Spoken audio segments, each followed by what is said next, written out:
তো হাই বন্ধুরা, কেমন আছো? আশা করি ভালো আছো। তো তোমাদের জন্য নতুন একটি ভিডিও অনেক দিন পর হাজির হলাম। তো আজকে দেখাবো পুরনো একটি রাজবাড়ি, ঠিক আছে?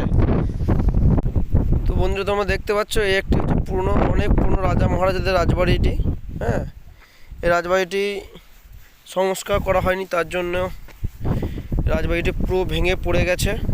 হ্যাঁ, বহু পুরনো রাজবাড়ি এটি, রাজা মহারাজাদের রাজবাড়ি। হ্যাঁ, আর ওই যে দেখতে পাচ্ছ সামনে জল রয়েছে, ওইটি রাজবাড়িদের রাজা মহারাজাদের, এটি হচ্ছে পুকুর। হ্যাঁ, এখানে রানীরা চান করতো, জমিদার মহারাজ রাজাদের। হ্যাঁ, আর সব থেকে বড়ো কথা হচ্ছে আগেকার যুগে কোনো বালি সিমেন্ট হতো না বলে চুন সরকি দিয়ে ওই ঘরগুলোকে করা হয়েছে। হ্যাঁ, প্রচণ্ড পরিমাণে শক্ত বাড়িগুলো এবং দেয়ালগুলো খুবই মোটা। দেখতে পাচ্ছ বন্ধুরা, কোনো সিমেন্টে কোনো কাজ হয়নি, সিমেন্টে কোনো কাজ নেই এখানে।